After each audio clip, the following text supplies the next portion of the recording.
Jelang weekend, waktunya kita virtual traveling. Berwisata ke luar negeri, jangan cuma lihat keseruannya aja. Kali ini, Unyil mau ngajakin ke Eropa dan Amerika buat melihat kebiasaan unik di sana.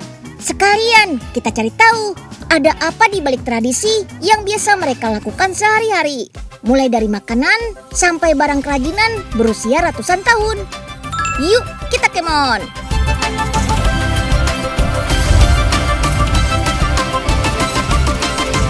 Si Unyil, yuk kita kemon! Kota Venesia jadi salah satu tujuan wajib nih kalau traveling ke Italia. Daya tarik utamanya, ia berkeliling naik gondola di kota yang dibangun di atas air ini. Sejak abad ke-7 sampai abad ke-18, sebetulnya Venesia adalah negara yang berdiri sendiri. Setelah Perang Napoleon, kota Venesia jatuh ke tangan Austria, lalu menjadi bagian dari Italia. Keunikan Venesia membuat kota ini masuk dalam daftar warisan budaya UNESCO loh. Banyak yang bilang kota Venesia tuh mainstream banget buat liburan. Nggak bakalan mainstream kalau Sobat Unyil datang di bulan yang tepat. Misalnya pas lagi ada festival topeng yang diadakan setahun sekali.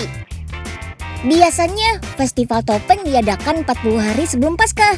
Di seantero kota, kita bakal lihat orang-orang pakai kostum unik, lengkap dengan topeng.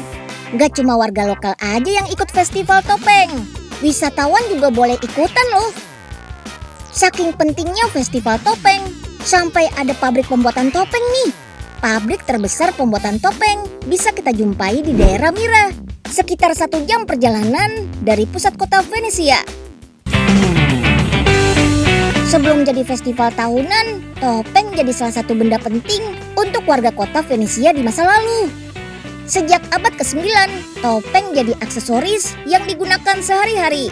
Bukan untuk gaya-gayaan ya, tapi supaya orang-orang gak saling mengenali. Kala itu ada kesenjangan besar antara kaum bangsawan dan rakyat jelata. Dengan topeng, orang-orang jadi lebih mudah berbaur. Soalnya jadi gak saling tahu strata sosial orang-orang yang dijumpai.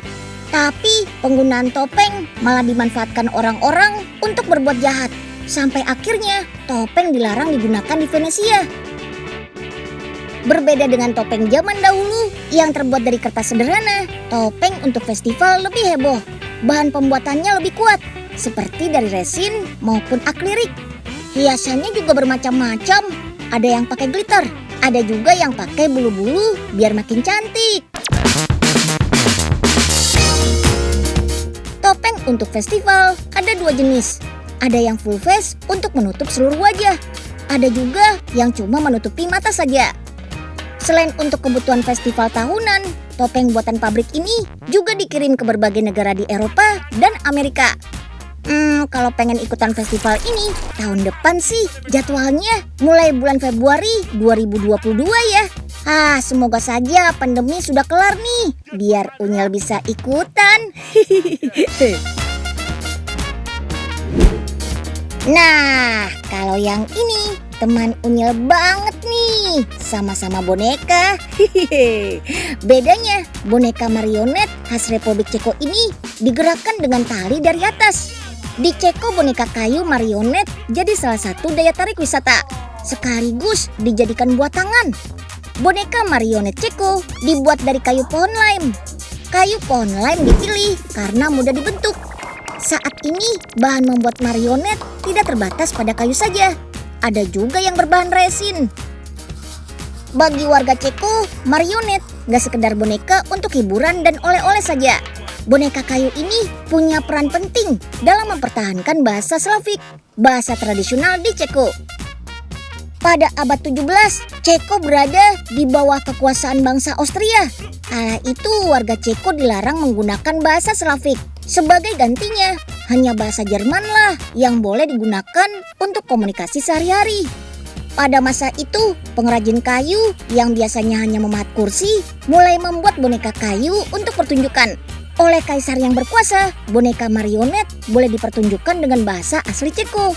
Bisa dibilang sih, boneka marionet lah yang menyelamatkan bahasa tradisional Ceko dari kepunahan. Gak heran deh kalau marionet jadi benda penting bagi masyarakat Ceko. Untuk marionet sederhana seperti ini, hanya butuh waktu 3 hari membuatnya. Sementara untuk marionet profesional, butuh waktu sampai 6 minggu loh. Lama juga ya. Marionet karakter Pinocchio ini adalah yang paling laris loh. Ada juga nih, inovasi marionet berbentuk karakter banteng. Masukkan asap ke dalam pipa. Dan tada! Asap akan keluar dari hidung banteng. Keren kan?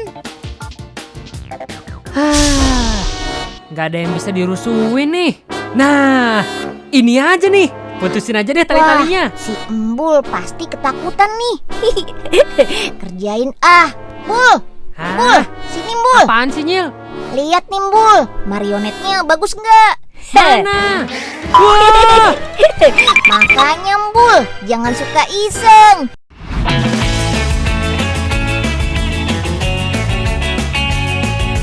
Karya seni berupa produk kaca kayak gini juga jadi andalannya Ceko nih. Produk pecah belah yang dihasilkan gak sekedar untuk makan dan minum, tapi juga buat hiasan. Istilah netizen sekarang sih estetik gitu deh. Di ruangan ini terdapat 30 pekerja yang bertugas membentuk kaca dan kristal bohemian. Bahan kaca dan kristal terbuat dari campuran pasir silika, soda abu, potasium, dan lain-lain. Bakar campuran bahan di dalam tungku api bersuhu 1249 derajat Celcius. Wih, luar biasa panasnya. Menggunakan pipa besi ini, pekerja akan mengambil lelehan kaca di dalam tungku. Dengan sigap, mereka langsung membentuk kaca. Tahap pembentukan ini menggunakan alat berbahan kayu. Yap, kayu dipilih supaya tidak mengantarkan panas dari lelehan bahan kaca ini. Selain itu, kayu juga lebih tahan lama. Wah, ini tahap yang paling punya suka nih, meniup lelehan bahan kaca. Aduh, seperti balon ya. Udara yang masuk ke dalam pipa akan dialirkan dan langsung mengembang. Wush! Sejak memproduksi produk kaca tahun 1857, pabrik ini sudah menggunakan kaca bebas timbal. Jadi selain aman makanan dan minuman, produk kaca juga aman untuk bekerja di sini. Sebagai pelopor penggunaan kaca bebas timbal, pabrik ini menobatkan diri sebagai King of Glass alias rajanya kaca. Sejak 150 tahun silam, produk kaca Ceko ini memang sudah mendunia karena kemewahannya.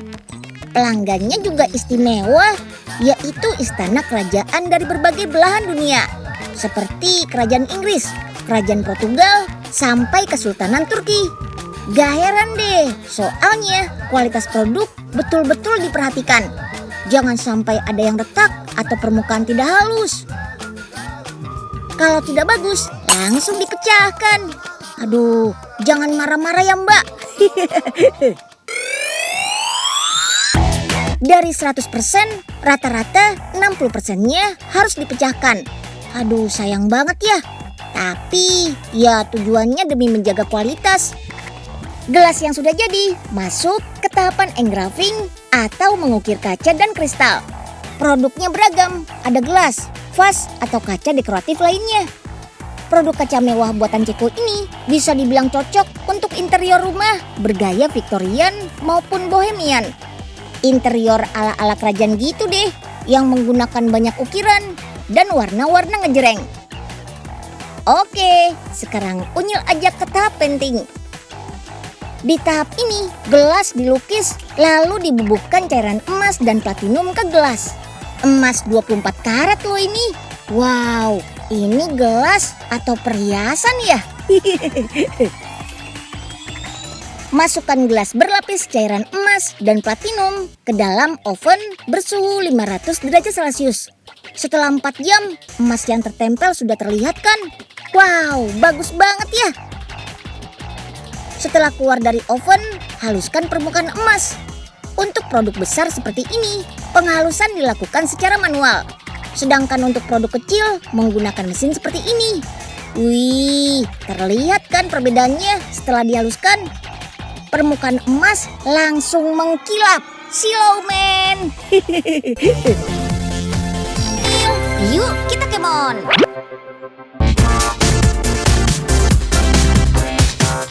Kali ini kita jalan-jalan ke New York, Amerika Serikat. Kalau ke New York tapi nggak nengokin patung Liberty, wah rasanya tuh kurang lengkap. Dari pelabuhan di New York City, kita bisa naik kapal feri ke Pulau Liberty.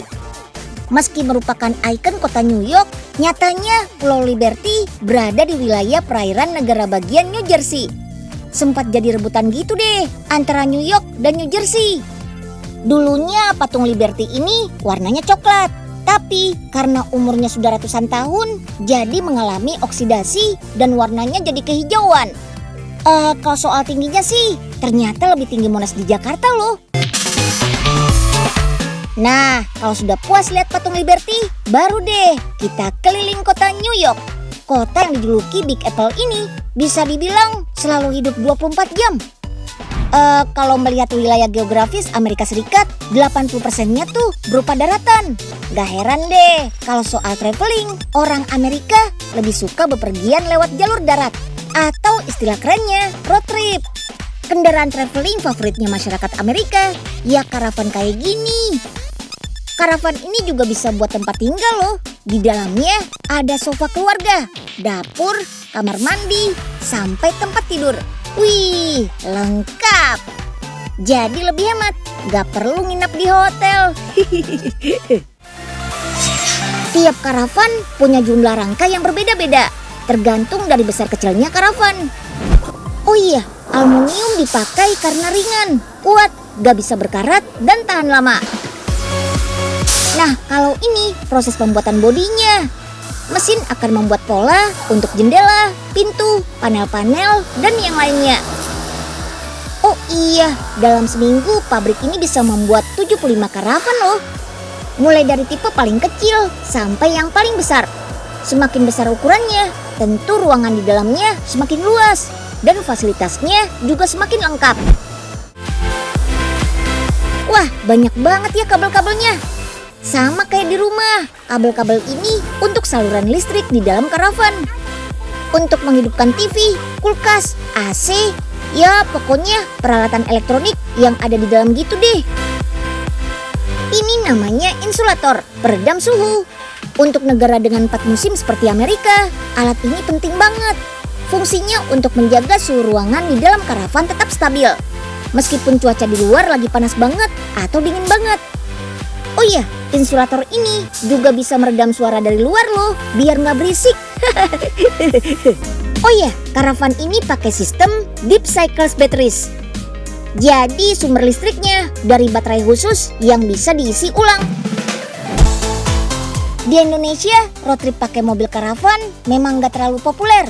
Agak susah sih, soalnya kan negara kita bentuknya kepulauan. Tapi kalau pengen nyobain road trip ala Amerika pakai mobil, bisa juga kok.